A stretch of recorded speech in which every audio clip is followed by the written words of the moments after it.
You might think you know everything there is to know about Henry VIII.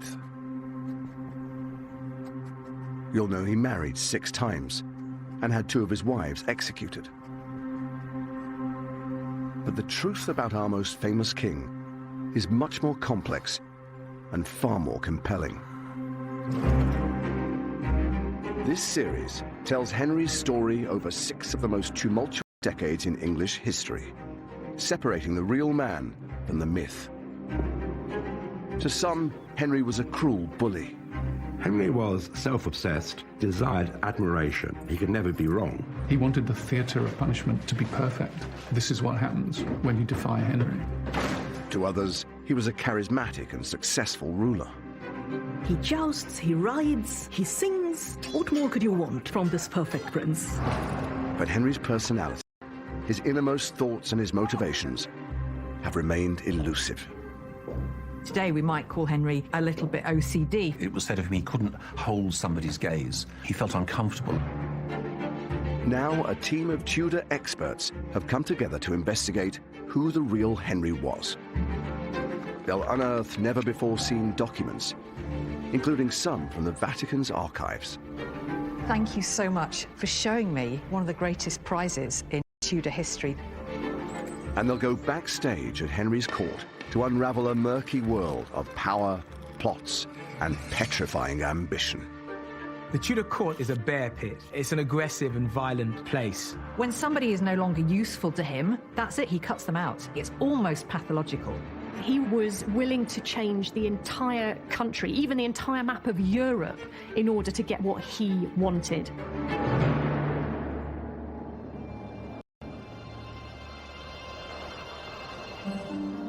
Henry VIII is born on the 28th of June, 1491. But he's never meant to be king in the first place. He's the spare heir, living in the shadow of his older brother, Prince Arthur. As the second son, the younger of the princes, comparisons could be made with Prince Harry. In fact, Henry was known as Harry for much of his childhood, and there are some similarities physically as well. He was allowed, really, to be a little bit wilder, to indulge his favourite pastimes. He just didn't have the same pressures as his elder brother. Henry clearly sees himself as the spare rather than the heir. I suppose in some ways that might be liberating, but in other ways it might nurture a certain jealousy. But Henry later in life has this urge to prove himself all the time, to show that he can be a success even at his most... Attendants spoiled him and made sure that the hard knocks and bruises of boyhood weren't inflicted on their charge, and anything he wanted, he got. As the second son, Henry is ignored by his father, and instead raised by his loving mother in the protective female world of Eltham Palace. Henry's relationship with his mother was unusually close. His mother seems to have taken a real care for the education of her son. For a royal princess to grow up in this sort of environment wasn't that unusual. For a royal prince, however, it was a little bit strange, and it just goes to show how unimportant, really, Henry was considered in the line of succession. But when Henry is just 10 years old, something happens that transforms his life. Unexpectedly, his older brother dies, leaving him as heir to the throne. He's no longer the second son, he's the first son, and he's going to be King of England. It's hard for us to imagine the pressure on him, the idea of having to take up that position. To make matters worse, Henry's beloved mother, Elizabeth of York, dies just months later. Recently, this remarkable survival from Henry's childhood has been revealed to us, and it's incredibly exciting because for a long time it was thought that this was just an old page in an illuminated manuscript. But when we look behind this figure of King Henry VII here, we see King Henry VIII, as he later became, as just a boy. This weeping child on the edge of an empty bed, that of his mother. He can't contain his emotion. His head is thrown into his arms in despair. We imagine Henry VIII as being someone that maybe didn't feel emotion, that wasn't affected by grief, but we can see in his reaction to his mother's death that it really broke his heart. He was now the heir to the throne, and he didn't have his mother to guide him. He had instead a very different figure in his father, a very problematic, I think, figure to try and move him into this new phase of his life, and I don't think that made it any easier for him. Henry's father, Henry VII, won the Wars of the Roses, a bitter civil war which lasted 3 decades and divided the kingdom. As the first Tudor king, he united the warring houses of Lancaster and York.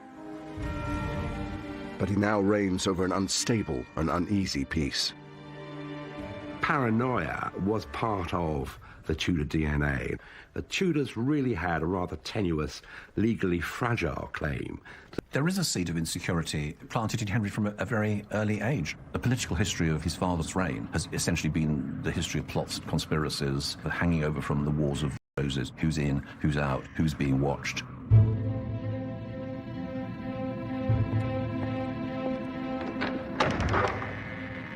Everything changes for Henry when he becomes next in line to the throne. He is now brought up directly by his controlling father, after years of being sidelined. Henry's relationship with his father was really complex. There are lots of eyewitness accounts that Henry was never permitted to go out of the palace. He was kept to his rooms, and that when he did appear at court, he never opened his mouth except to answer a question. This is so different to the upbringing that Henry had known. He must have felt like a virtual prisoner. As soon as Henry VIII is brought under his father's control, you see his personality just being squished, almost this overbearing weight of his father's anxieties, his paranoia, his concern that something might happen to this last vestige of the Tudor dynasty. As a very young boy, he hadn't really had much of his father's attention at all. But then, of course, suddenly, Henry had too much of his father's attention. He found it suffocating because Henry VII was trying to make up for lost time and kind of chisel this young, wild prince into a future king. Sometimes they argued quite violently in front of the court. On one occasion, a scandalised ambassador reported it looked this as if the king might murder his son. Little wonder, there was a deeply personal resentment against his father. After 7 years of living under this harsh regime, Henry finally glimpses freedom. His father is now dying, and Henry has been summoned to see him one last time. He knows that in a few short hours, his father will be dead, and he will be king. This is a king who's dying, still not feeling anywhere near secure on his throne. He wants the Tudor dynasty to continue. So to his last breath, he's giving advice to his son, how to secure the realm, what sort of advisors to surround himself with. He told Henry that he had to marry Catherine of Aragon, the widow of his elder brother Arthur, and he would rule England with her. It wasn't a sort of if or but. This is what you're going to do. And Henry meekly accepted it.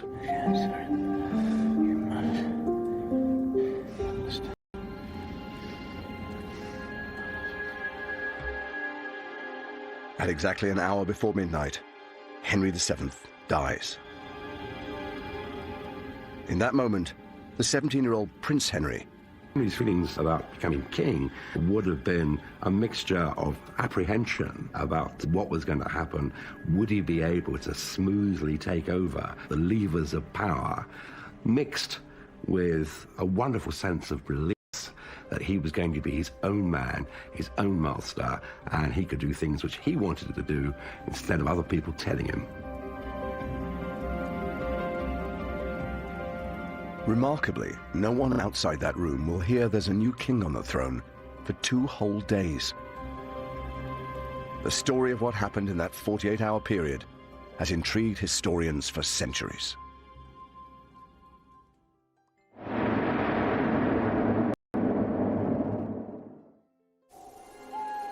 The next 48 hours will decide the fate of the kingdom. As soon as the old king dies, his closest courtiers start plotting. When Henry VII dies, there's essentially a court coup. His death is kept a secret for the best part of 2 days, while in the background they decide how to bring on this new regime with a splash. Henry played a full part in this cover-up of his father's death. Of course, he had a vested interest in it because he wanted to secure the throne. For Henry, this is his first real experience of the ruthless machinations of Tudor politics. The Tudor court is a bear pit. It's an aggressive and violent place. Your best friend can become your enemy, and your enemy can become your best friend. You need to be able to plan and plot your way through this vacuum of power. And in order to do that, you have to make sure that nobody knows the king is dead. Nobody has time to stage their own coup d'etat. He must have been affected by this atmosphere of intense fear and suspicion, not knowing who to trust, being very, very aware that actually the Tudors were a fragile dynasty. Henry is convinced that the biggest threat to his new reign is a rebellion coordinated by two of his father's most powerful advisors, Richard Empson and Edmund Dudley. Empson and Dudley were the sort of slick apparatchiks that Henry VII brought in to enforce his will, and they resorted to unsavoury methods, rigging juries, accusing people of crimes they hadn't committed. Probably everybody disliked them. Early on the morning of the 24th of April, 1509, after 48 hours in limbo, Henry VIII is finally proclaimed king. But at the same time, he issues orders for the arrests of Empson and Dudley. Empson and Dudley are scapegoats. They're convenient. You get rid of them, you appear to distance yourself from... I think people had underestimated Henry before because they may have thought that he was merely a puppet that his father was controlling, but now Henry makes it very, very clear he's the one calling the shots. In the name of the king! Idiots, you're coming with us! Get your hands off me! The arrests win the new king instant support with his people. But it's likely that Henry has an ulterior motive. Henry VIII continued to resent his father for quite some time. He had had lots of his own impulses suppressed for years and years, and because Henry couldn't do anything about it as long as his father was king, when he was gone, well, there's an opportunity with Empson and Dudley to play out his irritations, his frustrations with his father. Down the stairs! On the same day, Henry issues a groundbreaking piece of legislation, a general pardon. This extraordinary document sees Henry explicitly criticize his father's reign.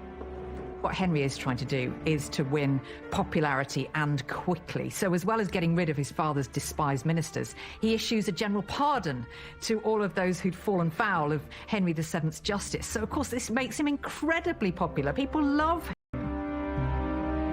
Now that pardon is basically rubbishing Henry VII. This is an extraordinary move that you use your father's unpopularity to sell yourself to your subjects. Henry's telling his subjects that he knew they had suffered grievously through injustices imposed by his father, and he was happy to do all he could to right those wrongs. He wants to begin in a way that is going to make a break with the... Of course, it's all about reputation. It's all about this gleam in his eye that he's going to be a famous monarch, the best king that ever reigned in English history.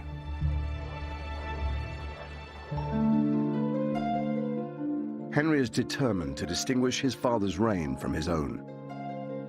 But that doesn't stop him honoring his father's dying wish and marrying his brother's widow, Catherine of Aragon, just 7 weeks after he becomes king.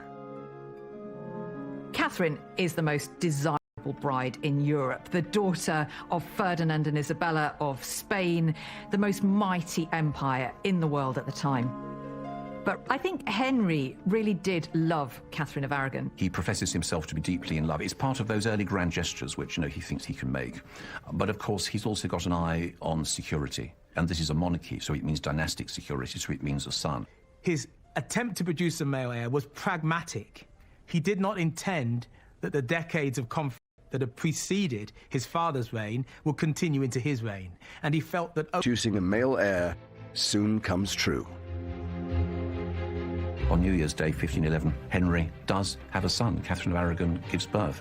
Henry was beside himself with joy at having a son and heir. His hopes and dreams had been realized. But Henry's happiness is short-lived. His newborn son dies at just 7 weeks old.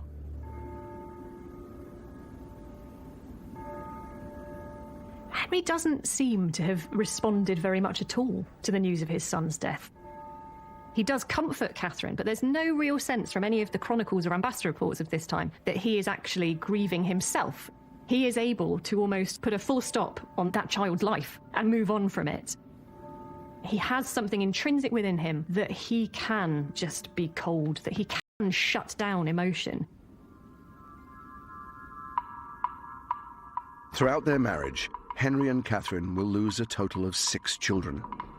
And Henry's anxieties about having a son and heir will intensify as the years go on.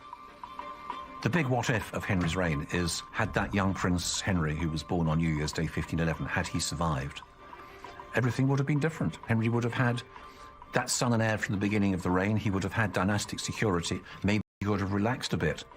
When Henry lost his son, Henry, Duke of Cornwall, he was also losing the opportunity to pass on his crown to a legitimised male heir. He must have wondered at that moment whether that marriage could produce a male heir. After 5 years of marriage, Henry still doesn't have a son, and his new dynasty is beginning to show signs of vulnerability. To bolster his authority, he enlists the talents of a cardinal who has rapidly risen through the ranks at court. Cardinal Wolsey is a political genius, a little mastermind. He's Henry's fixer. And, you know, he does an incredibly good job. Of course, Wolsey was the man who would relieve him of all the tedious business of state. He's the guy who's going to help Henry fulfill his desires. If the king wants it, Wolsey will deliver it. Wolsey is churchman, but let's just say he's not the sort of vicar that you'd sit down to tea and biscuits with. He likes the finer things in life. He insists on being served on golden plates, he surrounds himself by luxury, and he also has a few mistresses. He has at least one illegitimate child. Thomas Wolsey is somebody who's come from a relatively poor background. He's the son of a butcher, and people will make jokes about this throughout his career. He's risen up through the church to become somebody influential, ideas into practice.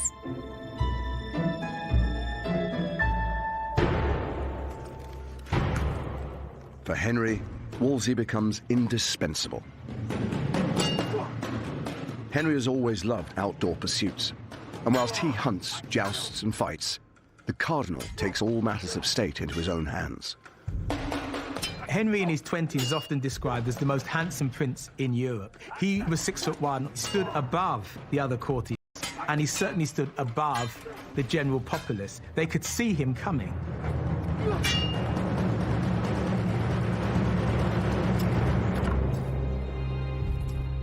One of the really important things about Henry and Wolsey's relationship is that Henry really does believe that Wolsey is his friend. They walk about together arm in arm in the King's privy garden. Wolsey can always walk in to see Henry. He doesn't need to make an appointment. Other ministers can't do that. Wolsey, he sees a huge opportunity for himself here, and he takes it. According to most courtiers, he has absolutely no right to be there. He's of lowly birth. He's worked his way to the top, which is highly unusual. But Henry really doesn't have that same snobbishness that the rest of his court have. Within a few years, Henry raises Wolsey to become his chief counsellor and one of his closest friends.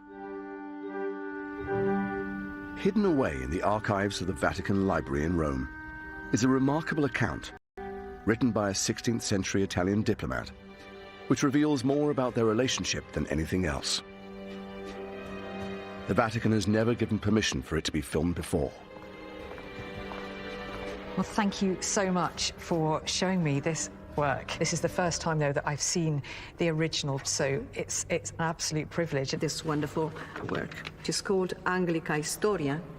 It is about the history of England and the king himself, Henry VIII, Arrigo VIII. The wonderful thing is, for a historian, is this is an eyewitness account of Henry VIII and his court. One of the best bits of his account is his description of Cardinal Thomas Wolsey, so Henry VIII's right-hand man.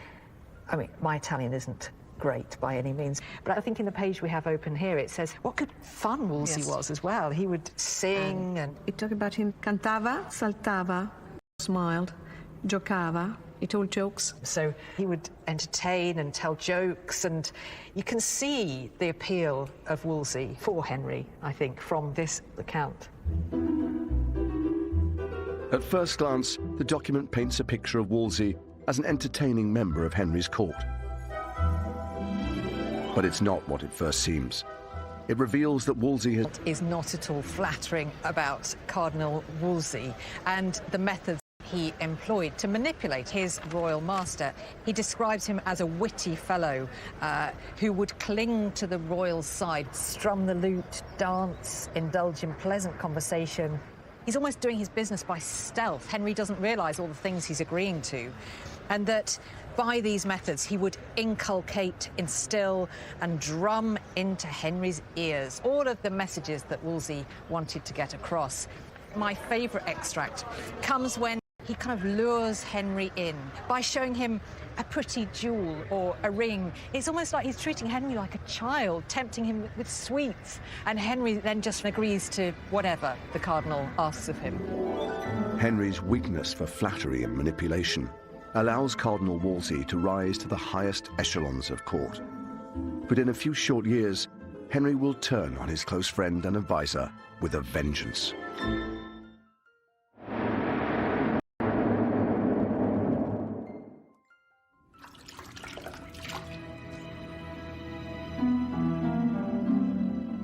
Henry VIII is worrying over the future of the Tudor dynasty. He still doesn't have a male heir, and he's surrounded by potential rivals to the throne. All his nightmares, all his problems haven't gone away. They've just been like good wine, lying there, getting stronger and more powerful. As Henry gets into his 30s, we see little glimmers of paranoia to the extent that he has started to change his personality. He started to mistrust people around him.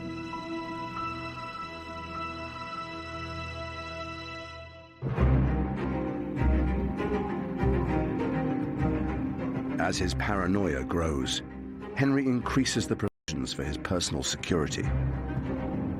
There is a quite extraordinary security service surrounding this king. His food is tasted before he's able to eat it. There's this elaborate ritual in order to put him to bed each night where the covers are checked for any knives in his bed. What effect that must have had on Henry, because for all his confidence and his sense of invincibility, he's made very aware on a daily basis that really he's incredibly vulnerable. Henry's suspicions extend to the servants who surround him day and night. The barber is one of the very few people who are allowed close proximity to Henry. To be the royal barber means that you are holding a sharpened... You've killed a king, you've committed treason. And so, therefore, it's very clearly specified how a barber should be behaving, even what company they can keep. These increasing provisions come from his paranoia, and they also start to feed it, because every single part of Henry's life was underscored with this sense of unease and suspicion about the people around him.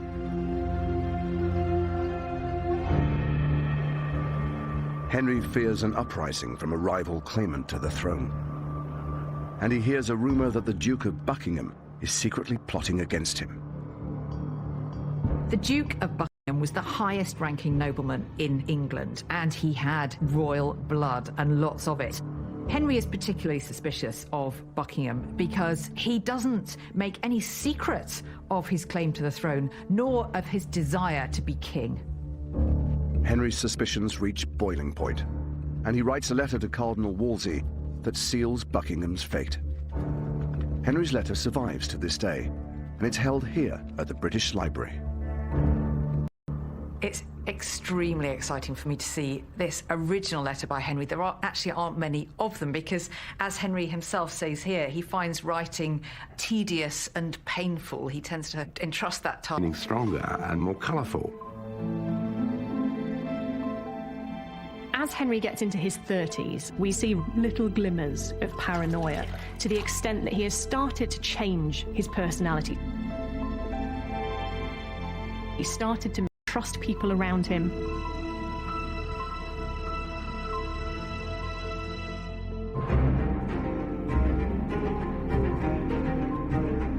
As his paranoia grows, Henry increases the provisions for his personal security.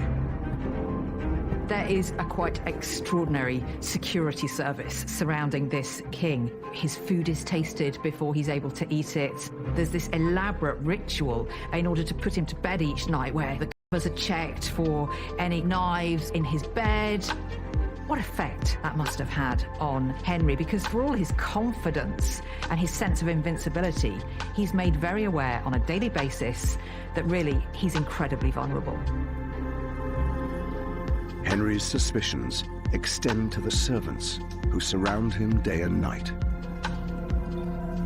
The father is one of the very few people who are allowed close proximity to Henry. To be the royal barber means that you are holding a sharpened blade next to the King of England's throat. If you make one mistake, you've killed a king, you've committed treason. And so, therefore, it's very... His writing tedious and painful. He tends to entrust that task to scribes. So the fact this is in Henry's hand is hugely significant. This letter was intended for Wolsey's eyes only. It's top secret. So Henry is instructing Wolsey to keep good watch on the Duke of Buckingham. He effectively wants Wolsey to spy on Buckingham. He is Henry's prime target. He's the one he is most afraid of. Wolsey soon uncovers a whole raft of evidence that's enough to condemn Buckingham for treason. He's plotting rebellion. He's even stealing some of Henry's own servants and placing them in his household. Also, the thing that rankles most with Henry is that a monk has prophesied that Buckingham will be king. Well, for a man as paranoid as Henry, that really is going to be the nail in the coffin. Wolsey's investigation produces enough evidence for Buckingham to be found guilty of treason. And he is beheaded by an inept axeman who takes 3 strokes to cut through his neck. Henry's treatment of Buckingham is one of the earliest and most vivid indications of his brutality. This caused shockwaves across the kingdom. He wasn't going to suffer any hint of treason, even amongst the highest nobles of the realm. Fearing further plots against him, Henry's attitude to his noblemen changes. Henry starts to get rid of some of those older courtiers and councillors who had surrounded him for a long time. He mistrusts some of the old nobility. They'll have agendas of their own. He replaces them with the promiscuous young aristocrats he grew up with, men he trusts. But with such a debauched entourage, Henry's palaces are transformed into houses of pleasure. Even though Henry joins in with all the fun, at heart, he's actually quite prudish. You can almost picture Henry the morning after, walking through this scene of devastation with food strewn everywhere. There were people just sleeping on the floor wherever they could. Henry's a real contradictory character in all of this. On the one hand, he's encouraging this quite wild party atmosphere, but on the other, he's quite fastidious. I think actually today we might call Henry a little bit OCD. For as much as he liked to project himself as a party boy, actually, he found it all deeply unsettling. The best evidence of Henry's controlling behaviour is contained in a little-known court document called the Eltham Ordinances. The Eltham Ordinances are effectively a great long list of rules that were drawn up by Cardinal Wolsey on Henry VIII's command to reform the royal household. But what's fascinating about them is that they give us an insight into Henry's psyche. One of the things that's really clear here is just how bossy Henry is. He instructs here that the people in his privy chamber shall be loving together and of good unity and accord. So, in other words, go about your work with a smile. And, perhaps more importantly, keeping secret all such things as shall be done or said in the same privy chamber. I mean, this is basically a gagging order. If you're working for the king, then don't speak about what you see or hear in the privy chamber. But for Cardinal Wolsey, the Eltham Ordinances serve another purpose entirely. Wolsey had an ulterior motive. He wanted to control the people who were getting close to the king. He wanted to ensure that other people couldn't bend his ear, and as it says here, not intermeddle of causes or matters. In other words, the people who are close to the king should not be talking politics, and they shouldn't be trying to move up in the world. So this is really something of a political coup at the same time as it is a book of rules for how the household should behave. The Eltham Ordinances helped Wolsey to become the most powerful man in England, other than the king himself. But there are signs that Henry feels the cardinal is getting too big for his boots. Wolsey runs a court that is spectacular. You know, when he holds parties at Hampton Court, there are hundreds of people there for dinner. But it's also getting to a point of almost competing with Henry himself, and that's a bit of a problem.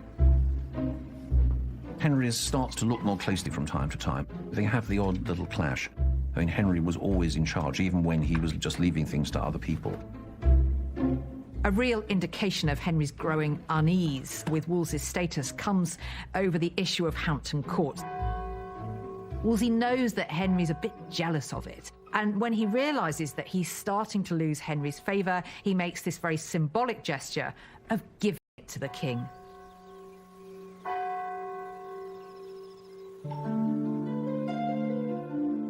As his relationship with Wolsey begins to unravel, Henry's marriage to Catherine of Aragon is falling apart.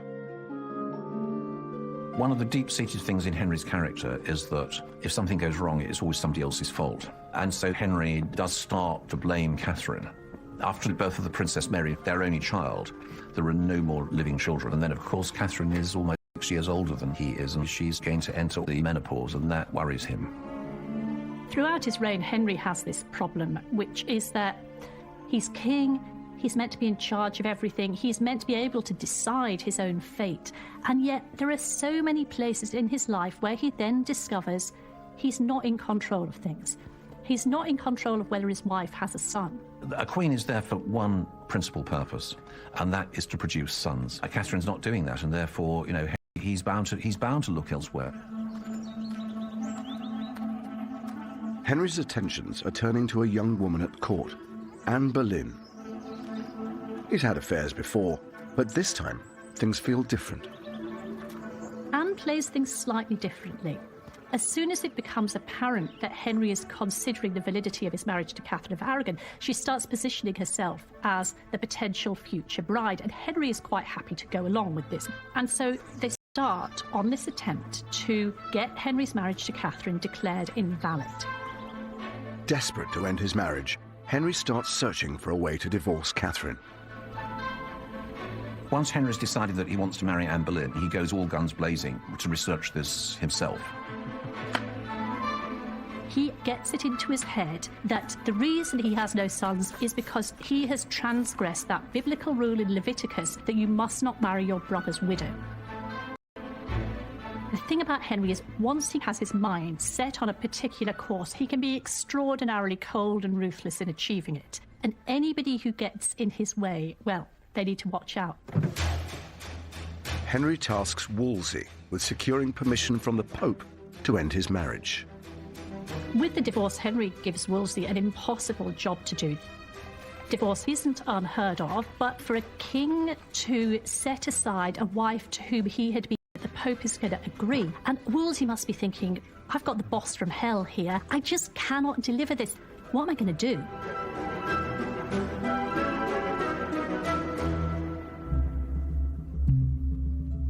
Wolsey's attempts to secure a divorce are failing. Losing patience, Henry takes matters into his own hands, and he initiates a very public trial of his marriage to Catherine. From Henry's point of view, the divorce trial should have been a way to sort things out and get a legal ruling to get his own way. But the Queen comes in, she gets down on her knees before Henry, and she makes this extraordinary plea to her husband, asserting her role as his wife, pleading for her rights to stay in the marriage. He doesn't react. There is nothing. He's not at all swayed by all of this emotion. This is an indication of that coldness just coming to the surface in Henry's character. It's almost like when he's decided that somebody is no longer useful to him, that's it, he cuts them out. He moves on to the next thing. It's almost pathological. The divorce trial ends in failure, and Henry blames his chief minister. Wolsey has genuinely tried to get Henry the divorce he wanted. And it's not really Wolsey's fault that this has not worked out. I mean, the big balance of power is against him. And yet, in Henry's mind, Wolsey has failed in the most significant diplomacy that Henry has ever asked him to do. There was this invisible line which Henry drew. Once you cross that line, you will pay the penalty for doing it. And there's no going back. You can't rub out history. Once you have annoyed Henry, once you have damaged his ego, you will pay for it. And Wolsey knew his days were numbered.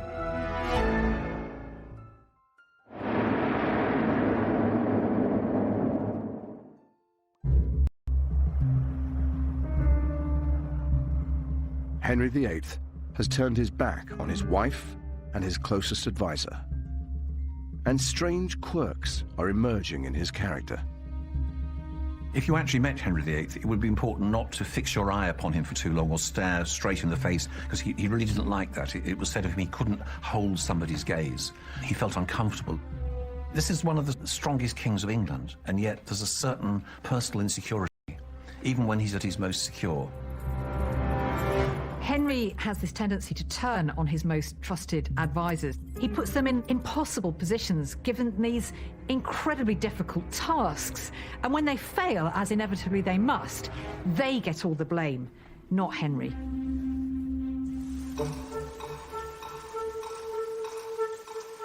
Henry banished. Once the king's most powerful subject, Wolsey is stripped of his post as Lord Chancellor, and his property is seized. For Cardinal Wolsey, who always saw himself as Henry's man, to have the king say that he didn't trust him was completely crushing. And from that moment on, we don't ever really see him regain Henry's trust. He is just slowly sliding inexorably towards his ultimate fate.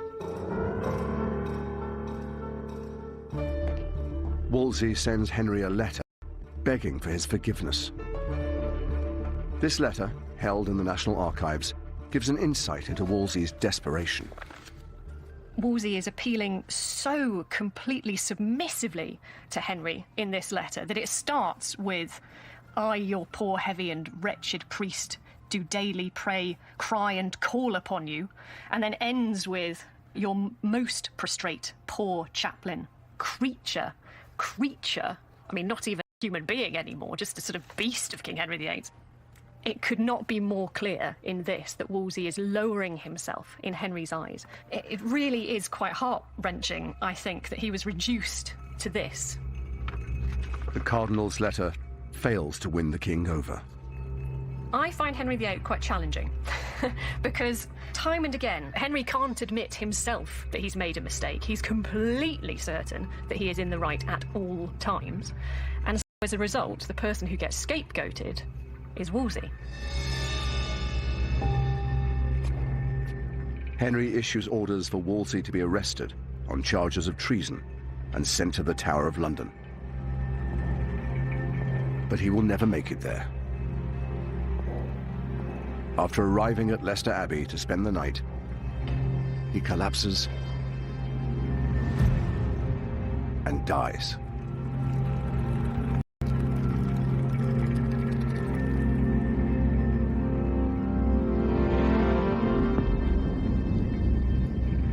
In the aftermath of Wolsey's death, one of his servants goes to see Henry to try and persuade him to look kindly on his old servant.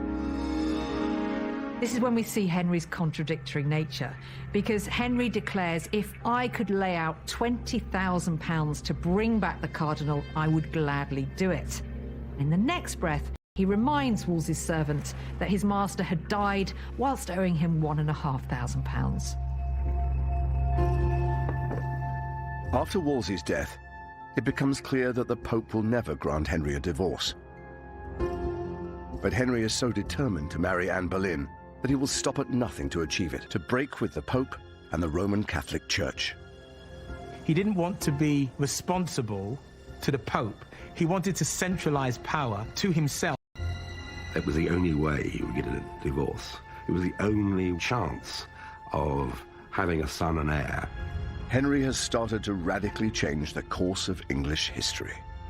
He transformed every aspect of his kingdom, religious, political, but he's developed into a very different man. He's moved from being someone who's a bit anxious and uncertain to someone completely convinced of his own rightness, the justice of all of his decisions.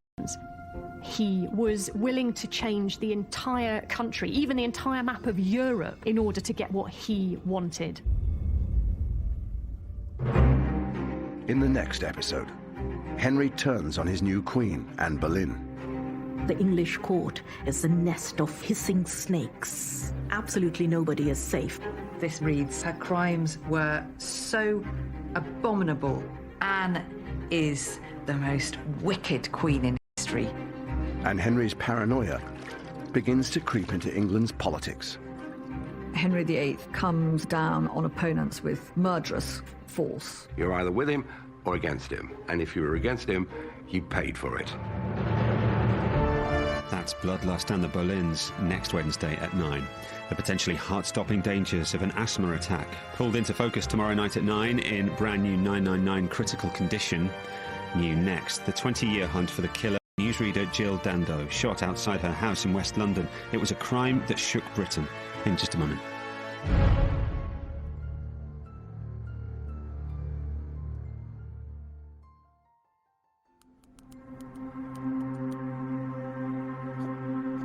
You might think you know everything there is to know about Henry VIII.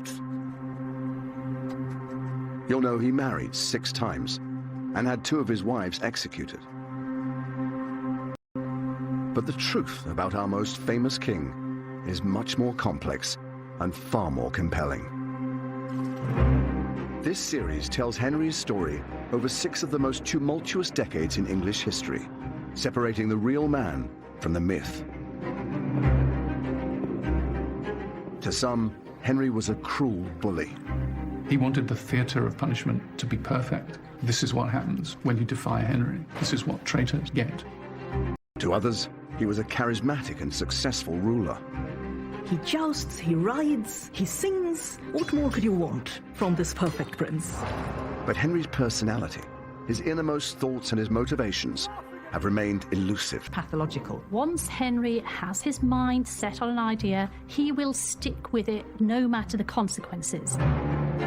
Now a team of Tudor experts have come together to investigate who the real Henry was. Here are Henry's insecurities written in black and white.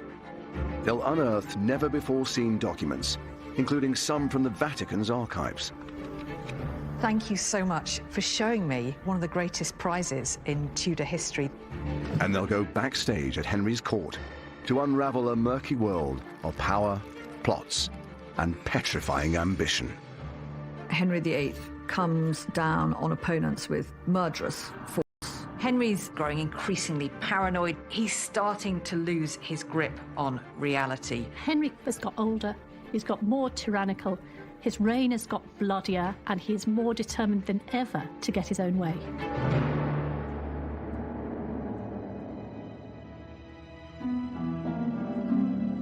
Henry VIII is now 41 years old.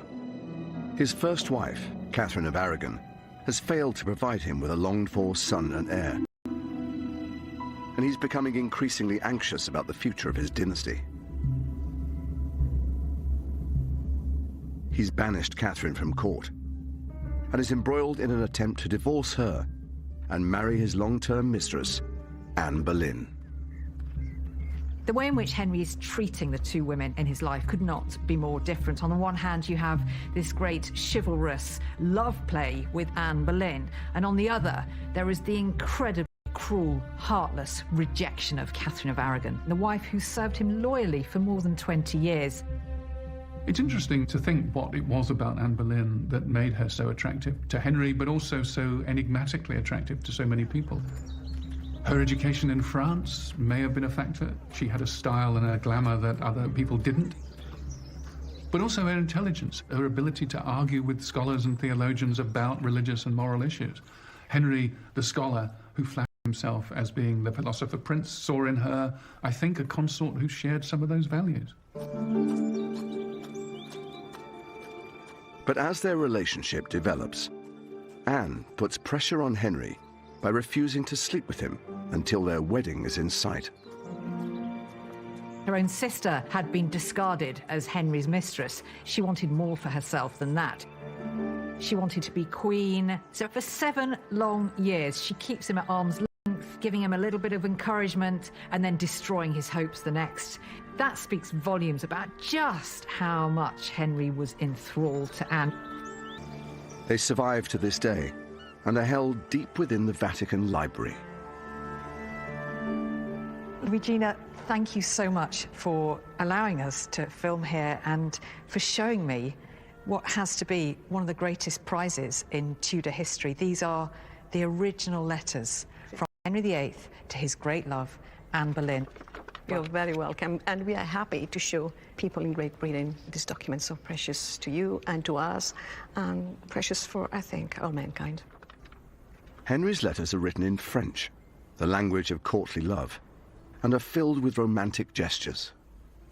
You can see there in French, to my mistress, there at Mistress. the top of the page. He wishes.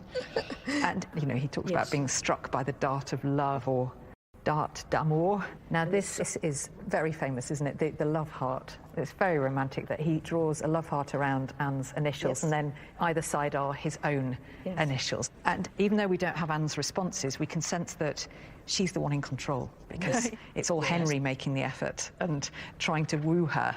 Yes. And she's remaining just out of reach, which I think was part of her genius, actually. The letters demonstrate just how desperate Henry is. The longer Anne holds him off, the more insecure he becomes. This is probably my favourite of the letters, because I think it's the most revealing of Henry's state of mind. You sense his insecurity in a way, because he talks of how he's been in a great agony since receiving Anne's last letter, not knowing how to interpret it. Here is a man who has showered his love with affection, with letters, with gifts. He's had very little back. One of the naughtiest letters in the whole collection is this one here, where you really get a sense of Henry's frustrated lust.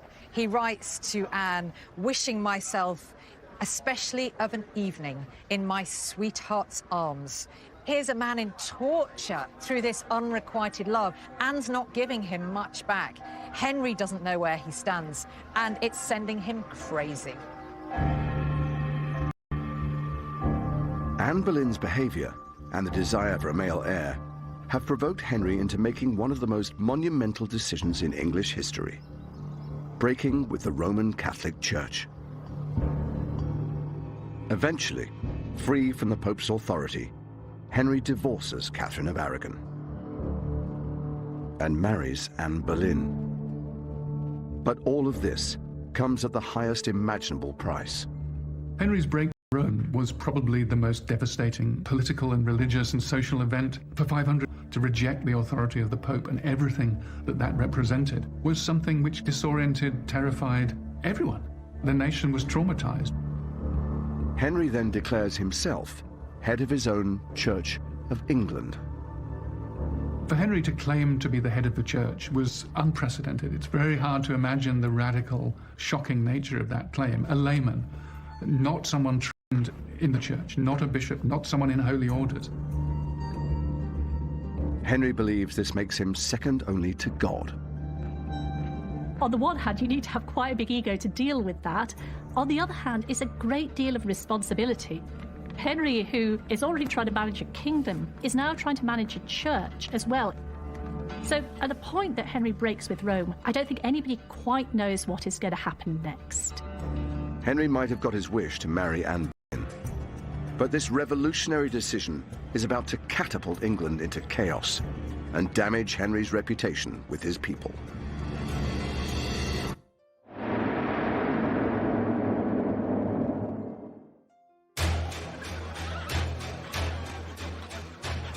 England is in turmoil after Henry's decision to break with Rome. But despite opposition, he is now ruthlessly forcing the new religion on his Catholic people. To push his religious revolution through, he has a secret weapon in the form of his new chief advisor, Thomas Cromwell. Thomas Cromwell is nothing less than a genius. Talented lawyer, he's a property developer, a moneylender, trader. But Cromwell is very different to the noblemen that Henry's surrounded by. Thomas Cromwell was the son of a lowly person in Putney, just down the river from London. And he had this unique ability to annoy people, particularly the rich nobility of Old England, who regarded him as a common upstart because he wasn't from the great and good families. Men like Cromwell owe everything to Henry's readiness to put them in place. So they really suit Henry because they're going to be loyal to him. Henry is really drawn to Cromwell. He's got a cheeky sense of humour. He's not afraid of Henry. And as a natural bully, Henry is actually rather disarmed by that. He was ruthless, ambitious, and quite happy to tread on anyone who got in his way. Cromwell seizes the opportunity to win favour and hatches a plan to make Henry rich. He's worked out that England's monasteries possess millions of pounds in untapped wealth. Of all these monasteries, and it's all going to go straight into your pocket. Kings are always short of money, and that was music to Henry's ears. Henry wanted to be the richest king in Christendom. It's all about his image for Henry. He wants to have the most magnificent court, to put one over on his rivals, such as the King of France. I'm not sure Henry's greedy. I think that Henry feels that as king, it is his right to be in charge of everything. To justify this making scheme, Henry and Cromwell start a slanderous propaganda campaign against England's Catholic monasteries. If you're going to dissolve the monasteries, you have to have an excuse to do it. So Cromwell and his agents go around and they start drawing up lists of things that the monks and nuns are doing wrong. Monasteries were always controversial places. These were houses of celibate men living on their own, often in remote, inaccessible places. Who knew what they were doing? Protestant reformers are saying not only are these places of idolatry, but they're places of sexual sin. They're superstitious, they're monsters. It's quite astonishing that the first piece of explicit legislation against sex between men comes in 1533, precisely in the context of this campaign. They find it useful to say, you know what's going on in these monasteries? This is why we need a crackdown. And so they use this not just to attack the monks, but to close down the institutions altogether. They say things have got so bad, all got to go. Under Henry's orders, hundreds of monasteries across the English countryside are pillaged and destroyed. Henry closed in the region of 563 monasteries. That's an enormous amount. These buildings had dominated the English landscape for centuries. They were almost like the social services of their day, fulfilling the role of hospitals, a charitable function. And so, of course, their loss had a huge impact on Henry's people. There's one report that suggests there's 20,000 monks and nuns wandering around the country homeless. That just gives you an indication of how much of a shake-up of society this was. Henry had pledged that all of the income from these religious houses would be invested in creating new, reformed religious establishments. He didn't keep his promise. He gave away a lot of the riches, a lot of the lands to his nobles, and he kept an awful lot for himself. 25 years into his reign, Henry has come close to destroying the Catholic Church in England and made a fortune in the process.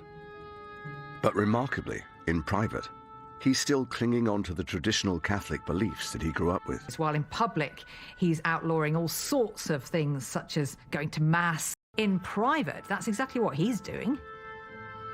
The Catholic Mass is at the heart of Henry's religious beliefs and really at the centre of his life, and he attends Mass every single day. We know he crept on his knees to the cross at Easter. These are, in the views of most Protestants, superstition. But Henry was convinced they weren't. You know, superstition with the things the other people did. These things were true belief because in his heart he was performing them in the right way.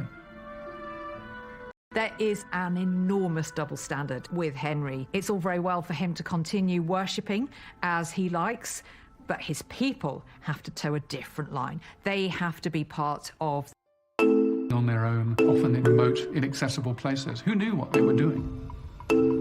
Protestant reformers are saying not only are these places of idolatry, but they're places of sexual sin. They're superstitious, they're monsters. It's quite astonishing that the first piece of explicit legislation against sex between men comes in 1533, precisely in the context of this campaign. They find it useful to say, you know what's going on in these monasteries? This is why we need a crackdown. And so they use this not just to attack the monks, but to close down the institutions altogether. They say things have got so bad, they've all got to go. Under Henry's orders, hundreds of monasteries across the English countryside are pillaged and destroyed. Henry closed in the region of 563 monasteries. That's an enormous amount. These buildings had dominated the English landscape for centuries. They were almost like the social services of their day, fulfilling the role of hospitals, a charitable function. And so, of course, their loss had a huge impact on Henry's people. There's one report that suggests there's 20,000 monks and nuns wandering around the country homeless. That just gives you an indication of how much of a shake-up of society this was. Henry had pledged that all of the income from these religious houses would be invested in creating new, reformed religious establishments. He didn't keep his promise. He gave away a lot of the riches, a lot of the lands to his nobles, and he kept an awful lot for himself. 25 years into his reign, Henry has come close to destroying the Catholic Church in England and made a fortune in the process. But remarkably, in private, he's still clinging on to the traditional Catholic beliefs that he grew up with. There's a real contradiction in Henry's attitude towards the religious changes, while in public, exactly what he's doing. The Catholic Mass is at the heart of Henry's religious beliefs and really at the centre of his life, and he attends Mass every single day. We know he crept on his knees to the cross at Easter. These are, in the views of most Protestants, superstition. But Henry was convinced they weren't. Superstition were the things the other people did. These things were true belief, because in his heart he was performing them in the right way. There is an enormous double standard with Henry. It's all very well for him to continue worshipping as he likes, but his people have to toe a different line. They have to be part of the new reformed religion. But Henry's religious hypocrisy is testing some of his closest friendships. To people like Thomas More. Thomas More's relationship with Henry VIII was as close to a friendship as a Tudor king could have. They argued long into the night. They talked about the latest works of philosophy and religion. They went up on the leads of the palaces and looked at the stars and talked about astronomy. They'd first met when Henry was just 8 years old, so More was a huge influence on Henry, and he rose and rose in Henry's service. He was Lord Chancellor of all England by the 1530s. But Thomas More was acutely religious, devout to the point of wearing a hair shirt under his clothes so that his flesh was mortified by the irritant. I mean, these were the kind of extreme religious practices that the most reclusive Catholics would use. As a devout Catholic, Thomas More disagrees strongly with Henry's decision to break with the Roman Catholic Church. And he's not the only one. Growing numbers of people are speaking out against Henry's new regime. These voices of dissent play heavily on Henry's insecurities. Some outspoken priests in Middlesex said that Henry's private life resembled a pig wallowing and defiling itself. A nun makes these prophecies saying that she's seen a place reserved for him in hell. For Henry, this is all deeply personal. Anyone who speaks out against his reforms is criticising himself, and he can't take that. Like his father before him, Henry VIII comes down on opponents with murderous force. Hidden away in the Houses of Parliament is evidence of just how murderous Henry is becoming. Here I am in the Parliamentary Archives looking at the 1534 Treason Act, one of the most extraordinary documents in Henry's reign. Here are Henry's neuroses, Henry's fear. The 1534 Treason Act says it's now high treason to maliciously wish, will or desire, by words or writing, or by craft imagine, an attempt at bodily harm against the king or the queen or their heirs apparent. This document says that it's now high treason to maliciously publish and pronounce by express writing or words that the king is a heretic, schismatic, tyrant, infidel, or usurper of the crown. The act is extraordinary because it's not only governing how people behave, but it's governing how they think and what they say. Henry VIII believed that as far as his subjects were concerned, you're either with him or against him, and if you were against him, you paid for it. This document changed Henry's realm into a land of fear. Words spoken in jest or in drink or in anger could lead you to the scaffold. This brutal act significantly widens the scope of treason, and it marks a turning point in Henry's reign. That need not only to have people obedient, but to believe absolutely in the justice of what he was doing was unprecedented. No one had asked this before. That is intruding into everyone's belief system, into their consciences, in a way that no one had tried before or since. One of the first victims of Henry's ruthless new regime is his old friend Thomas More. Henry locks him in the Tower of London because More refuses to endorse his religious reforms. More is very much a devout Catholic, and that idea of England breaking completely away and defying the Pope, defying tenets of Catholic faith, is not something that More can really live with. More remains in the Tower for a year, and during that year, Henry does everything he possibly can to persuade him. He even says to him, believe what you like in your heart, so long as in public you're with me. I think Henry still had that deep-felt conviction that eventually their friendship would prevail, and that would be won over by the sheer weight of argument and the force of Henry's personality. Tudor history is full of these moments where people who have been working together for months and years suddenly fall apart. But I think it's particularly traumatic when it comes to Henry and Thomas More because of that deeper intellectual connection that the two of them had forged. Eventually, Henry has had enough, and he authorizes his former friend's death. The Parliamentary Archives still holds the document that sanctions Thomas More's execution. This document says that Thomas More, contemptuously refusing to take the oath supporting the succession to the crown. They are powerful words. And later on, they describe the ingratitude of Thomas More towards the king. It lays down Thomas More's crimes and legalizes his execution. To all intents and purposes, it's his death warrant. On the 6th of July, 1535, Thomas More is executed on Tower Hill. I can't help but wonder whether Henry just had those moments where he looked at himself in the mirror and thought, how on earth have I come to this? Here he is, ordering the execution of some of his closest friends and advisors. He's caused turmoil in his kingdom. Did he ever bring any of that back on himself and actually examine his own motives, his own character? I don't think Henry had a conscience about what he was doing. No, he's not a man who's going to lose any sleep over things like that.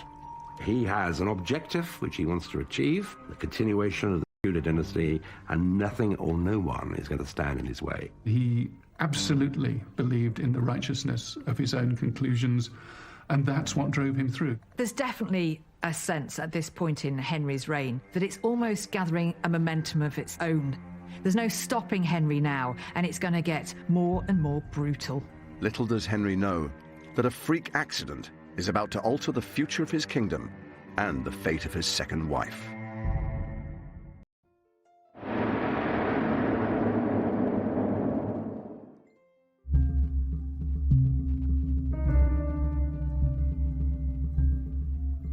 Henry VIII is now 44 years old, and his break with the Roman Catholic Church is beginning to tarnish his reputation. He's desperate to project the image of a king at the height of his powers. In the middle of the 1530s, Henry was a man increasingly obsessed by his public image. He would spend many hours getting dressed by his men, covering up all those signs of weakness and projecting this idea that here is the most magnificent king ever to sit on the throne of England. Henry, from the beginning, is very conscious of the importance of the public eye, but also he really enjoys it. He loves performing to people. Being the monarch, you have to look the part, and Henry is particularly adept at this. Really interested in fashion. So we have records of Henry spending 75 pairs of shoes in one single 12-month period. Henry is the ultimate investor in, dare I say, bling jewelry. But beneath the royal clothing is a king who is far more vulnerable than he looks.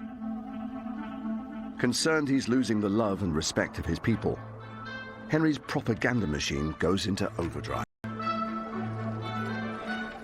Having broken with Rome, it was really important for Henry to win some hearts and minds if he's going to avoid a big rebellion.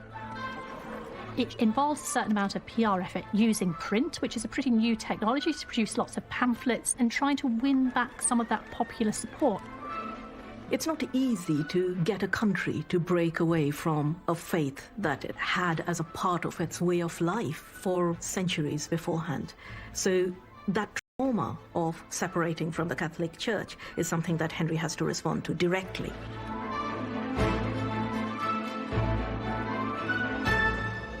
Whilst Henry hopes to escape public unrest, he can't seem to avoid it in private. Henry develops an increasingly bad temper because he's losing patience with Anne and with this marriage, and also the fact that he hasn't yet to produce the male heir, and so he just now wants results. Henry needs God to show him that he approves of his actions by giving him a son. And yet Anne does not produce a son. She has miscarriages. She has a daughter. It's as if his first marriage is just repeating itself. And that worries him. What's wrong about this marriage? Is this marriage cursed as well? As time went by, there were more reasons for them to dispute and argue with each other.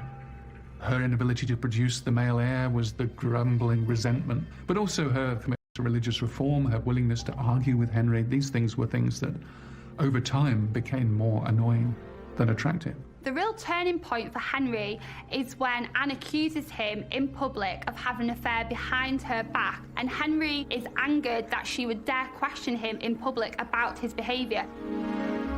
Henry responds to Anne by telling her that she needs to turn a blind eye to this behaviour as her betters had done, meaning Catherine of Aragon, and that he could unmake her just as quickly as he had raised her. There's another person causing trouble inside the royal marriage. Henry's advisor, Thomas Cromwell. Henry's court has become like a pressure cooker. So at the centre of this, we have Cromwell and Anne, who are each other's rivals and enemies. Anne has her own faction behind her, and Cromwell has his supporters. And we see in the court these two rival factions fighting for Henry's attention. So he was very keen to act against her, to strike first before he was attacked himself. Anne has an ace up her sleeve that she thinks will secure her position. She's pregnant. However, something is about to happen that will shake both Anne and Henry to the core. When Henry takes part in a jousting tournament, he falls from his horse. An account from the time reveals that the accident is so serious that Henry is knocked unconscious. There's a report by Dr. Pedro Ortiz, who is the imperial Spanish ambassador to the Vatican.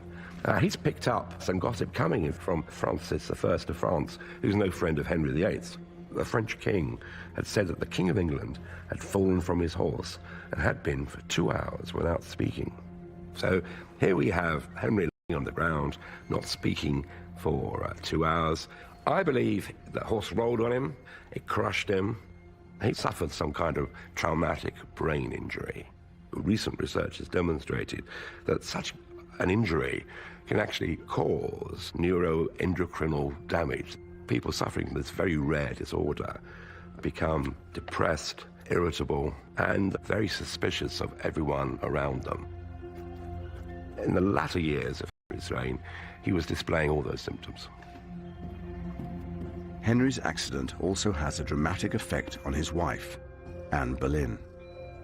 What is absolutely certain is the shock of hearing that Henry had this accident caused Anne Boleyn to miscarry a male child.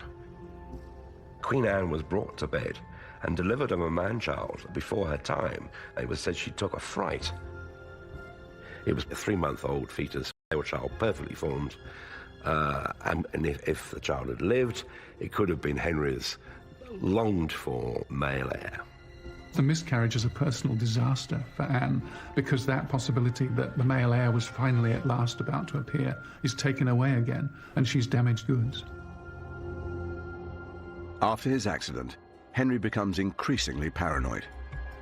And at court, things are now more dangerous for Anne Boleyn and Thomas Cromwell. There is a diplomatic letter which describes the English court as a nest of hissing snakes. There are eavesdroppers at every corner. Absolutely nobody is safe, from the Queen to the greatest statesman of the country. Around Easter 1536, we see a real shift now between the relationship of Cromwell, publicly disgraces him, and this now puts Anne back on the chessboard, and so she removed Cromwell, her rival, and once again she's the centre of Henry's world. Cromwell storms out, and the first thing he does is to start plotting to get rid of Anne. Cromwell has decided it's Anne or him, and it's going to be Anne. Secretly, Thomas Cromwell launches an investigation into Anne's behaviour.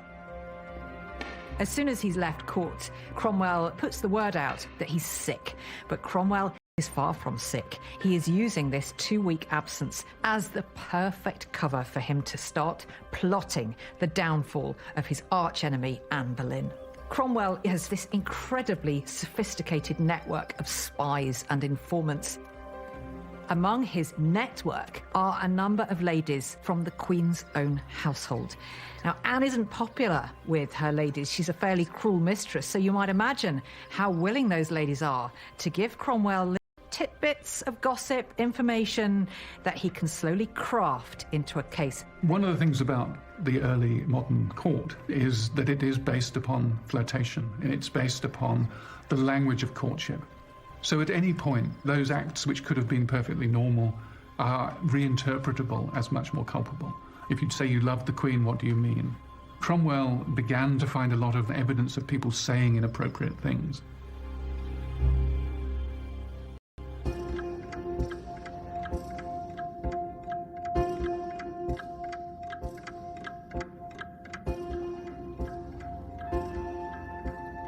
Just 2 weeks later, Cromwell presents his findings to Henry. When Cromwell had to go and tell Henry what he'd discovered, it must have been the most terrifying moment of his political career.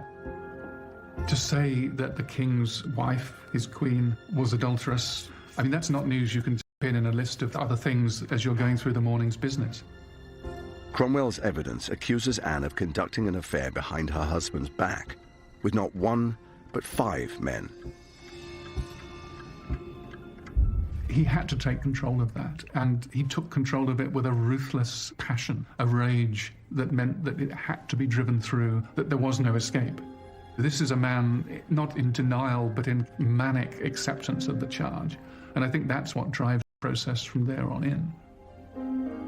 When he wanted something to be true, it became true. And this was absolutely the case now with his second wife's infidelity, because her real failure, let's be honest about it, was not giving Henry a son. That was the only way she let him down. I don't believe she was guilty for one moment of lenience. In the archives of the British Library is a letter that provides a glimpse into Henry's mind during this time, as well as the man manipulating him, Thomas Cromwell. This is a letter by Thomas Cromwell written in May 1536. at the height of the controversy surrounding Anne Boleyn, this letter is undoubtedly one of our best sources for understanding Henry's perspective on Anne Boleyn. Cromwell says here, "The King's Highness thought convenient that I should advertise you of the same. I should tell you about what's been going on, about the case against Anne." Really, what he's saying is the king has instructed Cromwell to spread the word about Anne Boleyn's crimes, and they are all described here in their full gory detail. This bit here reads, "Her crimes were so abominable that I think the like was never heard." And there's some fairly graphic language used here to describe the Queen's incontinent living.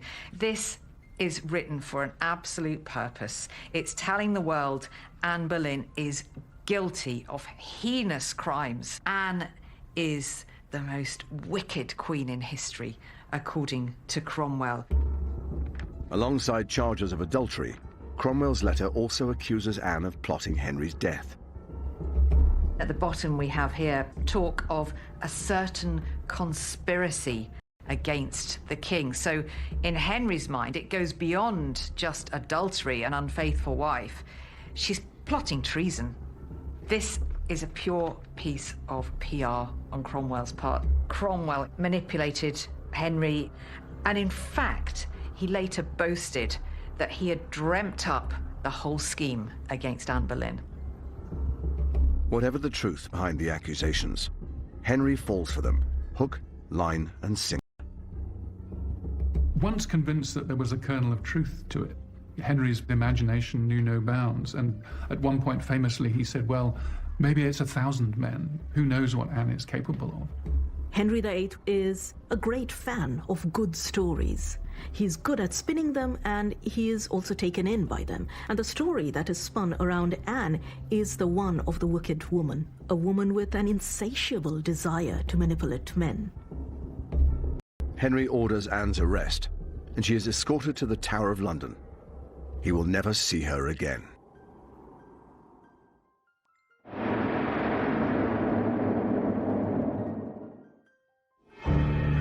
In the Tower of London, reports suggest that Henry VIII is becoming mentally imbalanced.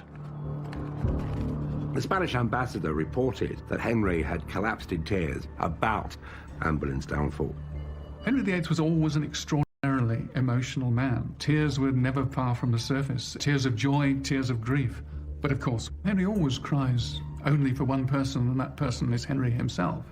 For Tudor men, not being able to control your wife is really seen as the cardinal sin and the biggest flaw against your masculinity. I'm sure that Henry did believe Anne was guilty because it was convenient for him to believe that Anne was guilty.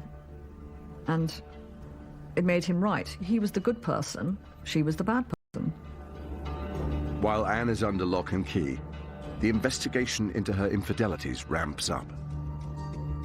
This letter was written by Sir William Kingston, who was Anne's jailer at the Tower. And Kingston had been set upon Anne as a spy by Henry. Henry wanted to know her every move, her every word. Kingston reports this overheard conversation between Anne and Henry. Norris was actually one of the gentlemen who served the king, but he was also a great favourite with Anne and stood accused of adultery with her. Anne asks Norris why he would tarry before getting married. Why is he waiting to get married? And she says the following throwaway remark, "Did he look for dead men's shoes?" Effectively, she's kind of teasing Norris, saying, are you waiting for the king to die so that you can marry me? The fact that such a throwaway remark, harmless in itself, was enough to condemn a Queen of England shows you just how febrile the atmosphere was at Henry's court. The king himself was growing increasingly paranoid. He's starting to lose his grip on reality, and that is all reflected here in this piece of evidence against Anne. Based on this evidence, Anne is tried for treason and quickly found guilty, as are the 5 men accused of sleeping with her. Henry does not attend Anne's trial. but he is heavily involved in the plans for her execution. He wanted the theatre of punishment to be perfect. He wanted the execution to be exemplary. This is what happens when you defy Henry. This is what traitors get.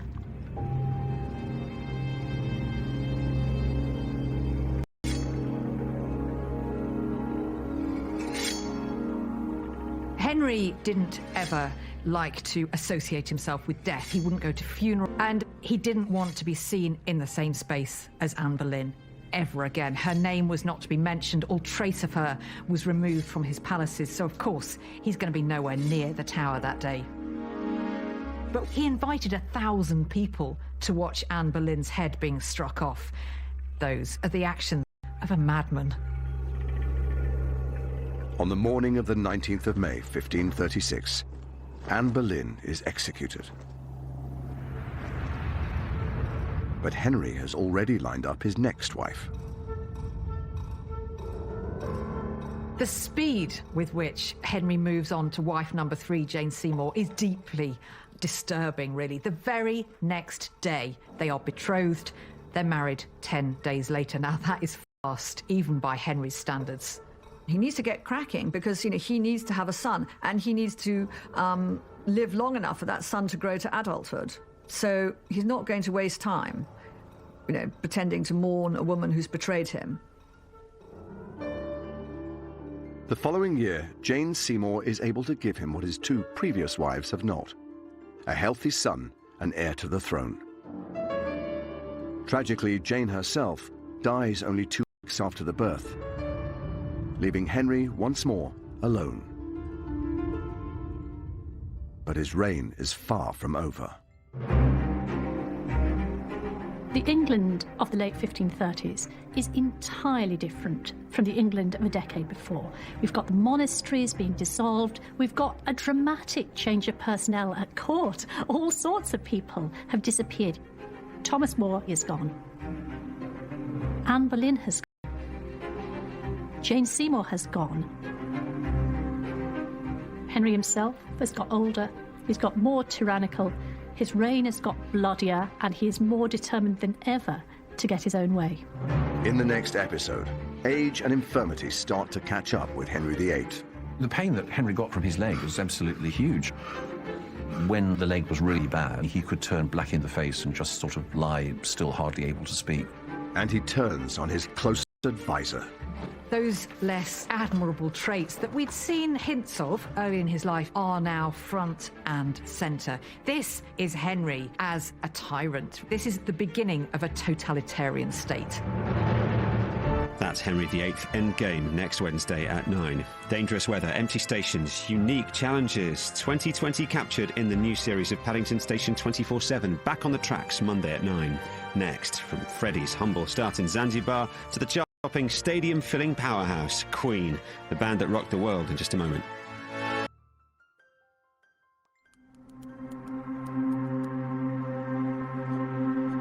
You might think you know everything there is to know about Henry VIII. You'll know he married 6 times and had 2 of his wives executed. But the truth about our most famous king is much more complex and far more compelling. This series tells Henry's story over 6 of the most tumultuous decades in English history, separating the real man from the myth. To some, Henry was a cruel bully. He's clever. What he likes to do is to trap people. He's a very skillful manipulator. Henry's punishment was exemplary in its brutality. To others, he was a charismatic and successful ruler. He jousts, he rides, he sings. What more could you want from this perfect prince? But Henry's personality, his innermost thoughts and his motivations have remained elusive. Henry didn't take the blame for his own mistakes because that would not have worked for him as a king. He was so good at convincing himself of what he saw as the truth. Now a team of Tudor experts have come together to investigate who the real Henry was. If you ever needed proof that Henry was a bit of a megalomaniac, this is it. And they'll go backstage at Henry's court to unravel a murky world of power plots, and petrifying ambition. The English court is a nest of hissing snakes. No one quite knows who to trust. There are spies and informers. It's very, very clear that behind this public facade was somebody who was fundamentally vulnerable and insecure.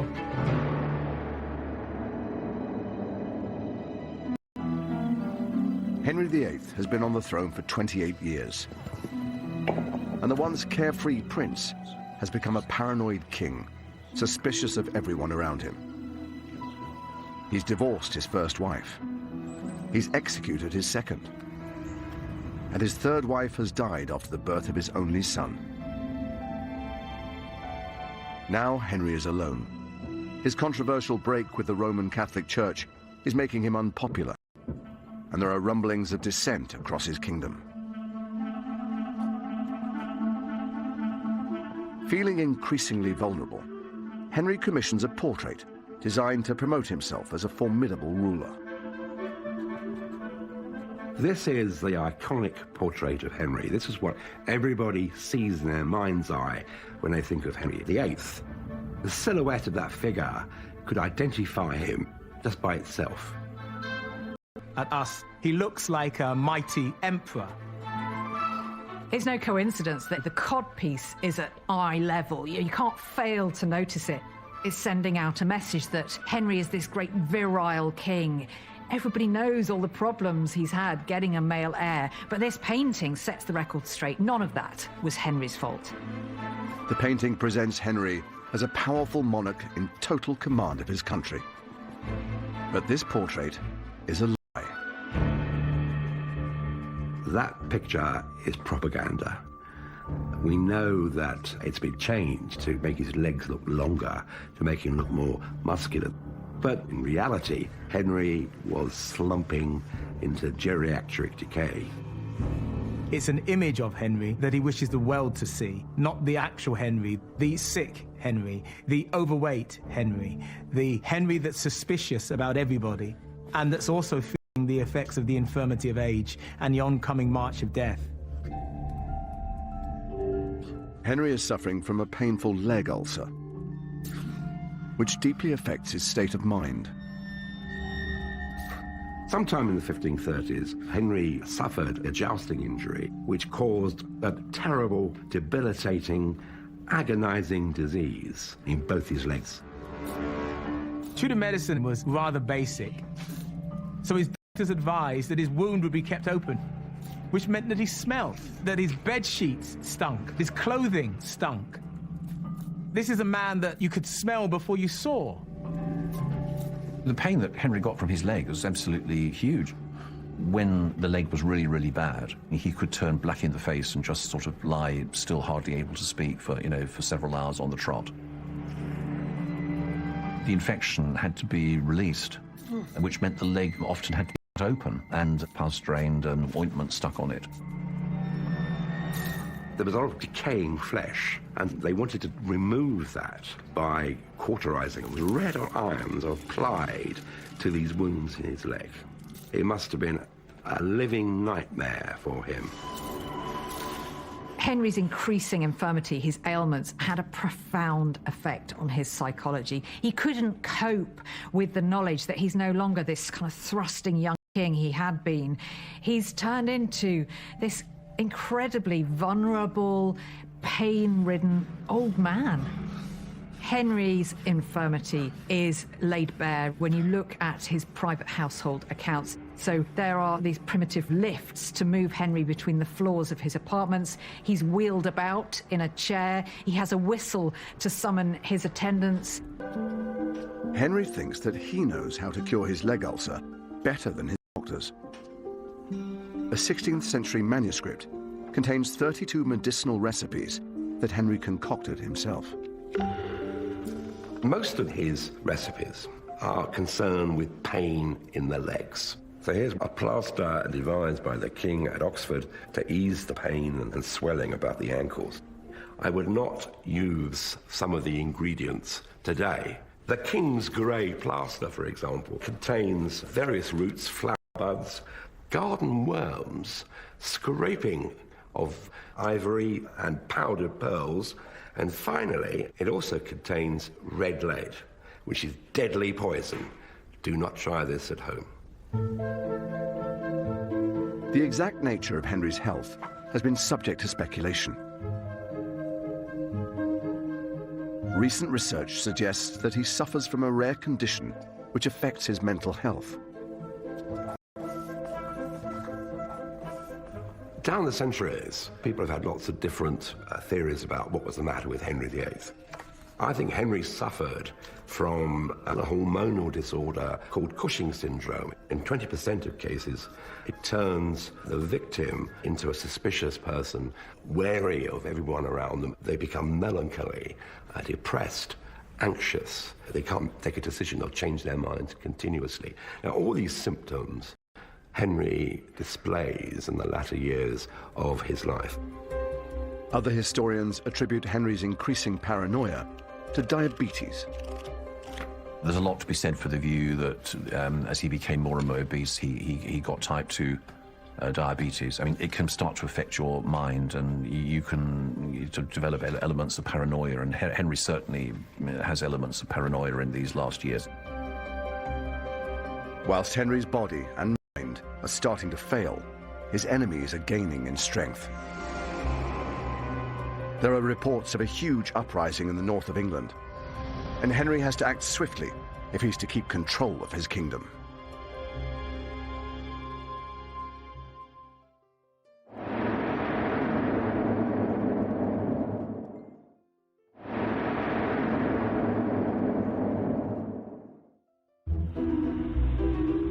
Henry VIII is now 46 years old. His painful leg ulcer has transformed the highly active king into a man who struggles to even walk without assistance. This lack of exercise, combined with massive overeating, are making him obese. And there are detailed records of the enormous quantities of food. On pretty much any given day of the week, we have everything from swan and custard through to rich roasted baby kid or lamb. There's butter and eggs, there's jelly and hippocras, porpoise and seal for the king's delight. But it's been estimated that King Henry VIII would have been having about double the number of calories, bare minimum, that you would recommend in the 21st century. Because Henry was eating so much meat, he inevitably suffered severe constipation. And there's an account in the letters and papers of King Henry VIII of how one of Henry's physicians actually had to come and administer a clister, that is an enema, as we'd call it today, to the king in order to try and flush out his system. And the document goes on to proudly report how the king got up in the middle of the night and had a fair siege on the toilet. Delightful for all those around him, obviously. Henry always saw himself as that beautiful young prince he had been once, universally adored as a sportsman, an athlete, a Renaissance prince. And I think he found it very difficult towards the end of his life, as what he saw in the mirror was no longer that handsome young man, but instead undeniably a sort of slightly hideous sort of old creature. It's 3 years since Henry broke with the Roman Catholic Church and declared himself head of the Church of England. But now the repercussions of his religious revolution are catching up with him. Down the centuries, people have had lots of different theories about what was the matter with Henry VIII. The repercussions of his religious revolution are catching up with him. This radical move is extremely unpopular and results in a religious uprising in the north of England known as the Pilgrimage of Grace. This was the first major rebellion against Henry's Reformation, and it shocked him to the core. Because he was so good at convincing himself of what he saw as the truth, he thought his people still loved him. This now changed everything. The whole point of the Tudors were that they brought peace and union to England after the divisions of the Wars of the Roses. And now you have division again. This is an epic failure of kingship, and Henry understands that, and he is extremely concerned. But with no army at his disposal, Henry is unable to defeat the rebellion with brute force. Kings of England never had standing armies, so they had to rule with the consent of the people. He realized that he was in a very dangerous situation now, and he needed to act tactically, politically. Rebels. He offers them a pardon and invites their ringleader, Robert Aske, to a secret meeting. Henry has this masterstroke. I mean, he invites Robert Aske and the leaders of the pilgrimage to court, and he entertains them for Christmas. He gives them gifts and looks after them. Aske went away very happy, saying he'd enjoyed every sign of the king's grace, of his mercy. What a fantastic king, Aske is essentially saying. But it soon becomes clear that Henry's show of mercy is a trick. And he turns on the rebels with a vengeance. Henry was the sort of ruler who would gull you along and then basically cut you off. He's clever, but what he likes to do is to try and trap people, move them about on a chessboard. He's a very skillful manipulator. Robert Aske returns home, and Henry orders his arrest and execution. Henry's punishment of Robert Aske was exemplary in its brutality. This is a message to the people that this is what happens when you oppose Henry. And in fact, he wanted to go much further. He wanted people from every village involved in the rebellion to have somebody executed. But the man who was in charge of the retaliation simply didn't carry out Henry's orders. Henry's ruthless suppression of the rebels marks a turning point in his reign.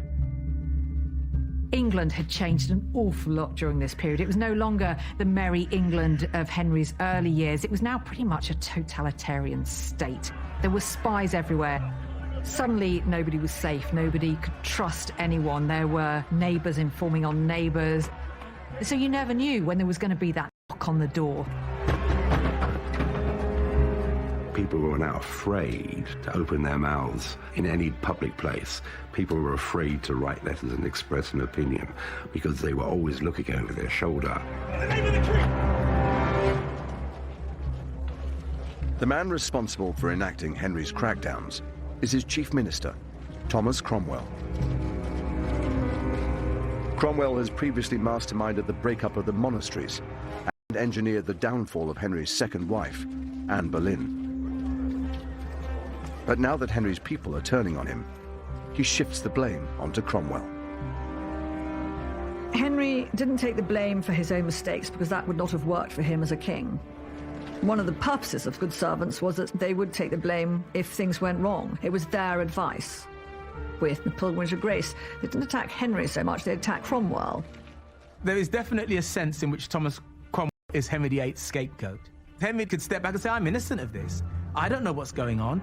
There had been warning signs for Cromwell for a few years now that actually his luck was changing. There were arguments with the king, and in fact, on a number of occasions, the king was said to have benaveth Cromwell. He was beating him up in front of the court. On one occasion, pommeling him about the head as if he were a dog. Cromwell must have been terrified. As he starts to fall out of favour, Cromwell is given the chance to redeem himself. It's been 2 years since the death of Henry's great love, Jane Seymour. And now Cromwell is tasked with finding him a new wife. He's now got the heir, but he doesn't have the spare, and Henry is deeply sceptical about female monarchy.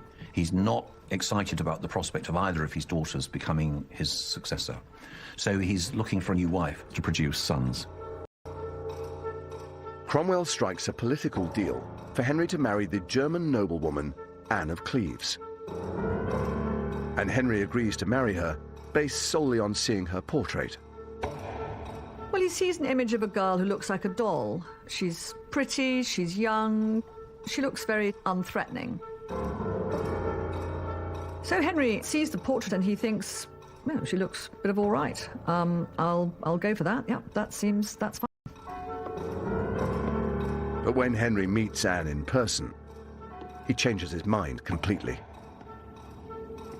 When Anne arrives, she's put up in Rochester Castle, and Henry can't wait to see her, so he goes in disguise with a gift to basically have a quick peep. But actually, Anne doesn't really take any notice of this rather obese stranger who sort of pops by, and that's not a good start.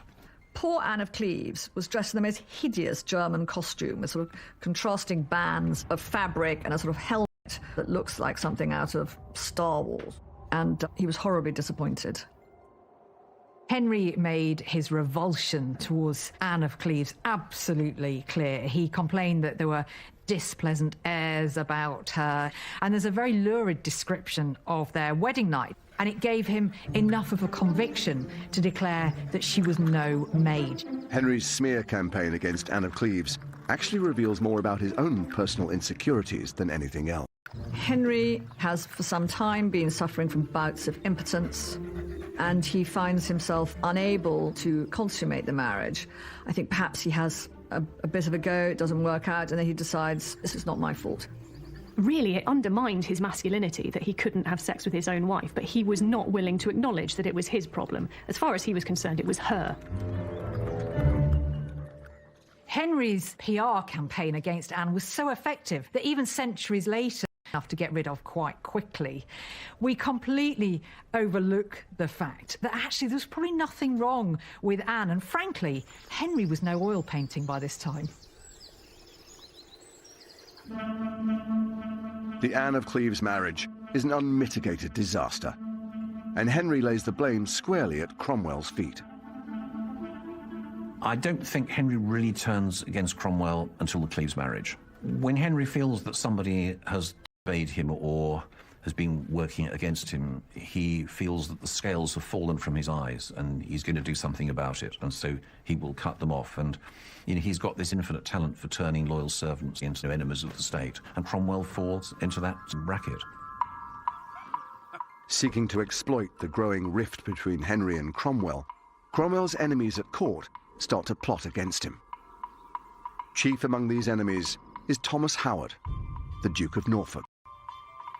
Well, Thomas Howard, 3rd Duke of Norfolk, is one of the most unpleasant men in English history. He was ambitious, vain, arrogant.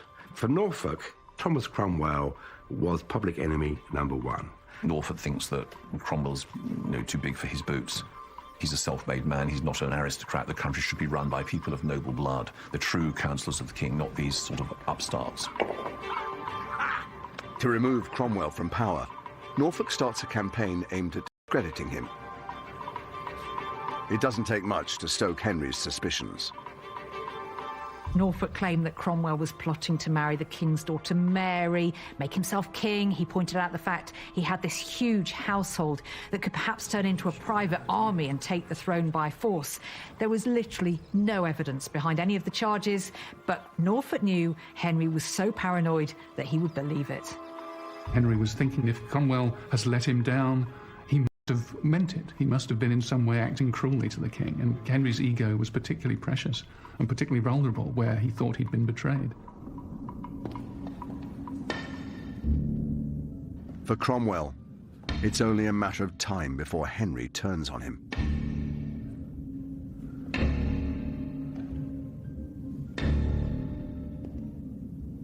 Thomas Cromwell knew the end was coming. He could smell it. He must have constantly been looking over his shoulder, not knowing who to trust. Henry finally gives the order to strike. And when Cromwell arrives late at a Privy Council meeting, the Duke of Norfolk is waiting for him. We don't know why he was late. It might have all been part of the plot, but he thought it was Jing. He didn't know this. When he moved to sit down, Norfolk said, "Stop. That's not the seat for a traitor." Cromwell was frozen. He must have been absolutely terrified because he knows where it ends. When the guards rushed forward, there was a cry of traitor, and he was seized. He was astonished, and he said, "Well, why are you calling me a traitor? Tell me what the charges are." Nobody said a word because they hadn't finished making those charges up yet. They had no answer. There's a moment that's almost Shakespearean where the Duke of Norfolk rips the chain of office from around his neck. This method of arrest has been devised deliberately to surprise and shock him. He was dragged out and taken by boat to the Tower of London on that dreadful one-way ticket.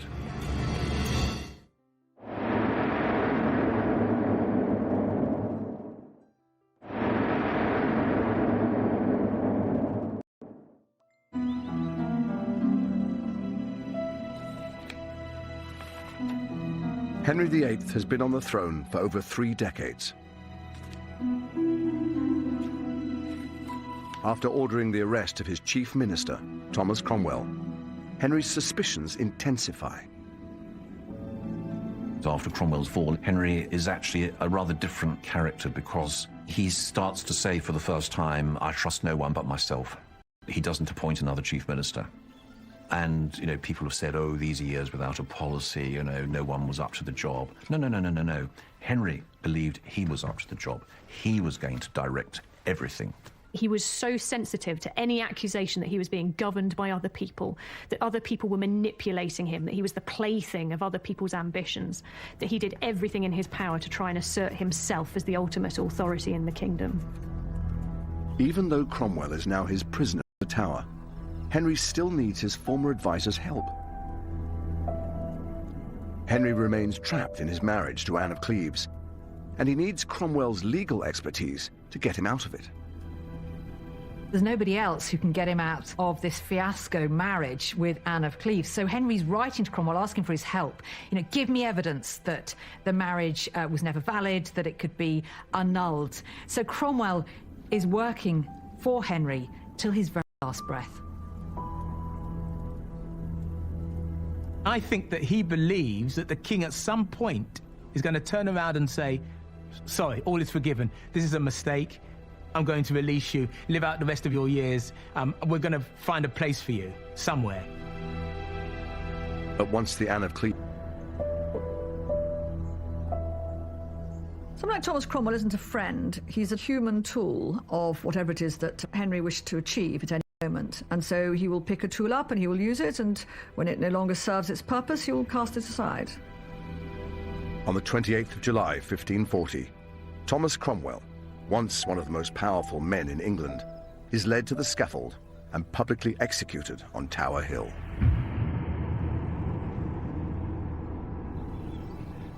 With Cromwell out of the way, his arch-enemy, the Duke of Norfolk, sees an opportunity to secure greater powers for himself. And he has a secret weapon to help him, his teenage niece, Catherine Howard. The moment that Catherine Howard was in the king's bed, Norfolk probably thought he was absolutely made for life. I mean, Norfolk was a cynical, unpleasant career aristocrat who beat his wife, knocked her teeth out. I mean, this was not a nice man. So the fact that he was using women as pawns in a political game shouldn't surprise us. You like it here? Norfolk's position is secured when Henry takes Catherine Howard as his 5th wife. He seems to rediscover something of his lost youth in her. He adores her and is seen playing with her in public. So he feels himself to be this young king again. He wanted to prove to everyone around him that he was a virile man. And I think that his caressing of Catherine Howard, his constant parading her about this place as this young bride on his arm, just massive overcompensation. He's old enough to be her grandfather, so they must have presented this rather incongruous image of Beauty and the Beast. But Henry and Catherine's honeymoon is short-lived. After just 15 months together, evidence emerges that Catherine wasn't a virgin when she married him. On the 2nd of November, 1541, Henry VIII was at Mass up in the King's Closet, just above us here in the Chapel Royal of Hampton Court Palace. And he was presented with a letter from Archbishop Cranmer that relayed the sordid details of Catherine Howard's past. And it explicitly says in this account that Cranmer didn't just tell the king this information, but instead put it in writing. He declared the information thereof to His Highness in writing. Because, as it says here, he had not the heart to express the same to the king by word of mouth. This account makes it very clear that Henry was completely heartbroken when he discovered this news. It says his joy was turned to sorrow. He wept bitter tears. And you get this impression of someone who really, really wanted this marriage to work, who was deeply in love with Catherine Howard, and whose world just came crumbling down around him when he found out the truth about her. Against Catherine intensify, and she is accused of having an affair during her marriage to Henry. The moment he learnt about this, the moment he learnt that it was true that she had had an affair, he left. And that's what we see Henry doing time and time again in his relationships. It's quite disturbing that Henry has this capacity to just sort of turn off and move on from a person, even one who clearly he loved very deeply. Catherine Howard's fate is clear the moment Henry turns against her. She is beheaded for treason at the Tower of London. Catherine was just a girl who had been taken advantage of by men for most of her life, who ended up dying very bravely, but very horribly. After Catherine Howard, Henry's left with the reality of an aging man who's losing his virility.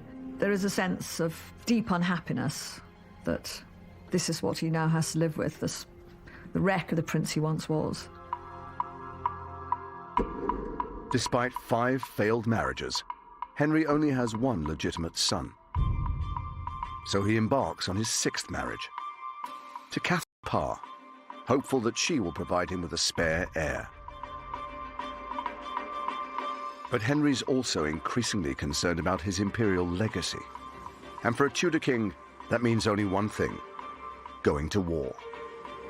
He's trying to recapture his lost youth, and he tries to do that by going off to war. He's going to be this great crusading king again, reclaiming parts of France.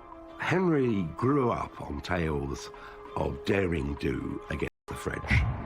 Henry V, Agincourt, and all those other famous victories. Henry had always wanted to have military glory in his portfolio of achievements. In this period, the English nobility want to go smashing up the French, just like 21st century tourists want to go, around northern France on holiday. Here at Windsor Castle is a treasure that epitomizes Henry's image of himself as a warrior king. In the latter years of his reign, Henry specially commissions this suit of armor. Here is the physical embodiment of Henry's childhood dreams, the symbol of chivalry, and the image of an armored man, Henry VIII's armor. Now, armor in the 16th century was made to measure, none of this off-the-peg stuff. It provides us with the true image of Henry as he would like to be projected, of power and might and ruthlessness. You can almost imagine his little piggy eyes behind that visor, glaring at us with contempt. Actually enlarged to accommodate his increasing size. Here, they're having to let in 5-centimeter plates on each side of his back plate because of his expanding girth, because he did weigh 28 stone. Now, in National Health Service terms, his body mass index was way off today's scale. He was a man mountain. In order to make him feel more comfortable and to flatter him, his male courtiers start to wear enormous padded doublets and clothes so that they appear just as big as the king. This also affected Henry's psyche. I think he was really humiliated by what he had become. Henry's very aware that his advancing years and medical disorders threaten to derail his battlefield ambitions. So, while he still can, he personally launches an assault on the French port of Boulogne. I mean, his idea of leading his army in person, of course, means directing operations from a safe distance inside a sort of wooden pavilion, which is lined with fake marble inside. He is like a small boy with lots of toy soldiers. He is in his element. He loves the siege. He loves all these cannonades which fire day and night. It was an attempt to gain glory by conquering France again.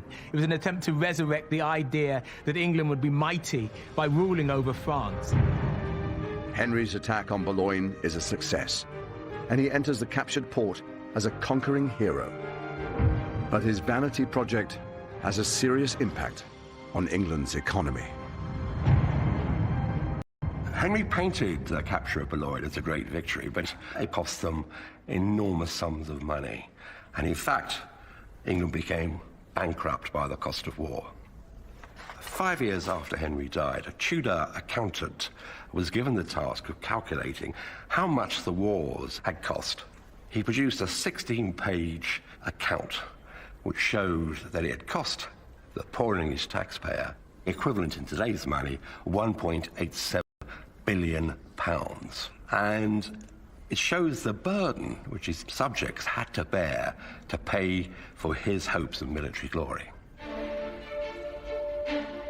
Despite plunging England into bankruptcy, Henry's military ambitions do have some benefits. Henry's military legacy was enormously positive. Yes, he'd depleted the royal treasury in the process, but he'd created one of the greatest navies in the world, and also an incredibly impressive army as well. He'd made England a power to be reckoned with. And so you had to maintain the appearance of a strong king, able to deliver justice, able to lead the nation in war. These were the things that united the realm. Henry would have been seen as a good king, because a king who leads to victory in a war is a good king, almost regardless of anything else. But just after Henry secures the military legacy he's always dreamed of, his health takes a turn for the worse.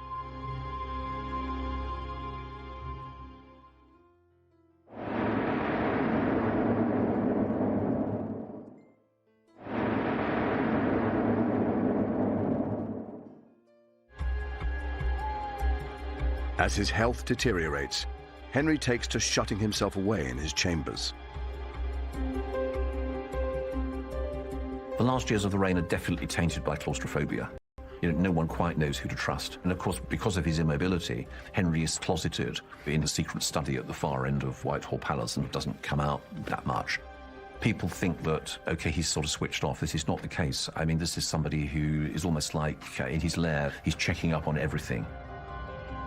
A good way to view Henry would be as a rather malignant spider at the centre of everything which went on within England. All those lines of the web all run through and end up with him. It's becoming clear to Henry's courtiers that he's nearing the end. In the last days of Henry's life, the atmosphere at court must have been pretty toxic.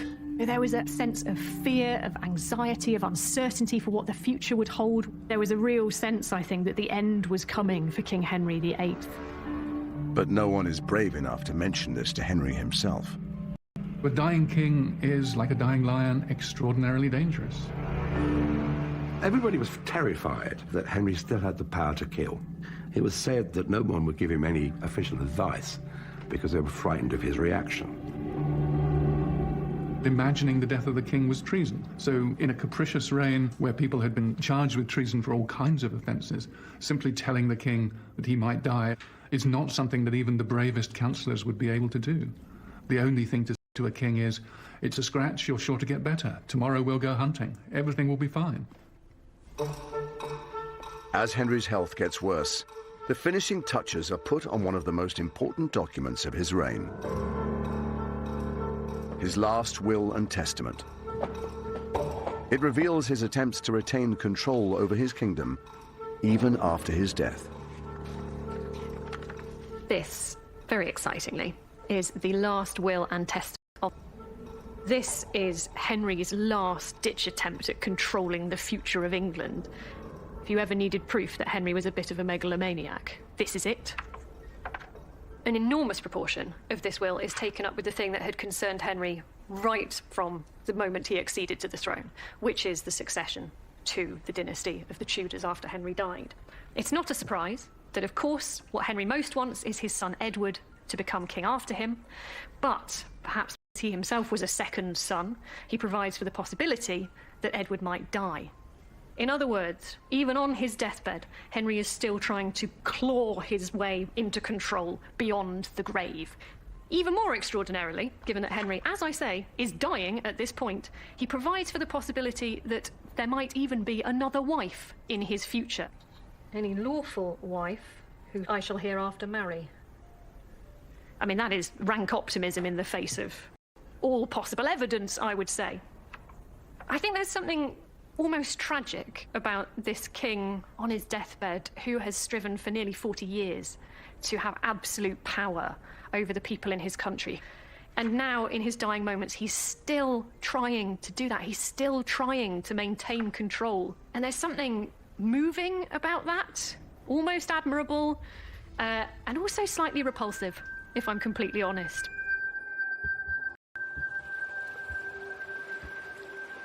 Henry is growing so ill that he's started to drift in and out of consciousness. When Henry was on his deathbed, he must have felt that his dynasty was coming to an end. Henry wasn't in a position to pass on his crown to another stable male monarch. His son, Edward, was still very young. When Henry knows that he really is now going to die, he must have been wondering if he was going to end up on the right side of things with God. I mean, he was Christ's deputy on earth, but he was also going to be judged, and Henry must have been wondering whether actually he had quite got things right. Henry was now presiding over a realm divided, in which religion had become an irreconcilable grievance. Henry's lifetime as king had seen the creation of a divided England, and that was a genie he couldn't put back in the bottle. Henry's courtiers finally muster the courage to warn him of his approaching death. There was a great deal of tension in the court. Who was going to tell the king that he was about to meet his maker? Eventually, the task fell to Sir Anthony Denny, who in life had fulfilled Henry's most intimate needs as groom of the stall. Now he had one last service to perform. Asked Henry, effectively, if he wanted to make his last confession. Should I send for Thomas Cranmer, the Archbishop of Canterbury? And Henry replied and said, I will first take a little sleep, and then, as I feel myself, I will think on the matter. They were the last words he ever spoke. On the 28th of January, 1547, Henry VIII dies. Henry VIII has gone down in history as our most famous king, probably because he's our most married king. He's a kind of larger-than-life character. But it's very, very clear that behind this public facade was somebody who was fundamentally vulnerable and insecure. The story of Henry VIII has everything in it. It has transition from young, irresponsible being to someone blighted later in life by paranoia. Henry was self-obsessed, desired admiration. He could never be wrong. You cannot ignore Henry. He put England in the centre of European politics. But he also gave the English a sense of national identity. England was never going to be quite the same after Henry. He'd broken with Rome. He had centralised the kingdom. Institutions like Parliament, the Church of England, hardly changed for another 400 years. Henry was tremendously charismatic. He knew how to be a king. He understood the myth of English kingship. I think if you looked at Henry VIII's reign as a whole, you would have to accept that it had been a reign that changed the state of England forever.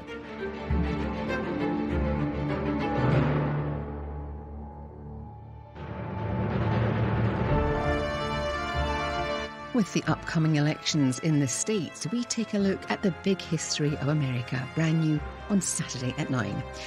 Next tonight, one of the most narcissistic killers ever, Mick Philpott, in 5 Mistakes That Caught the Killer.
advisors to surround himself with.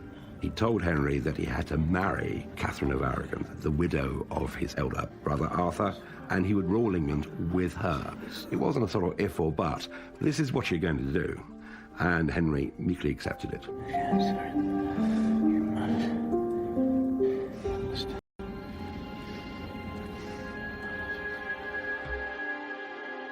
At exactly an hour before midnight, Henry VII dies.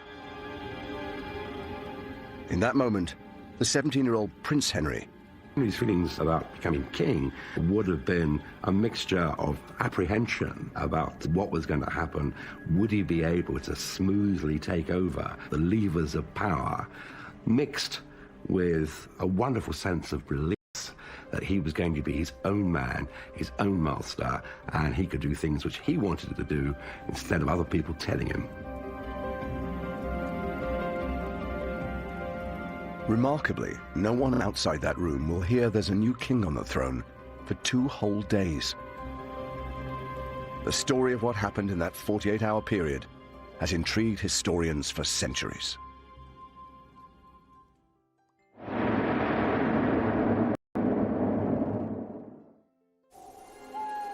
The next 48 hours will decide the fate of the kingdom. As soon as the old king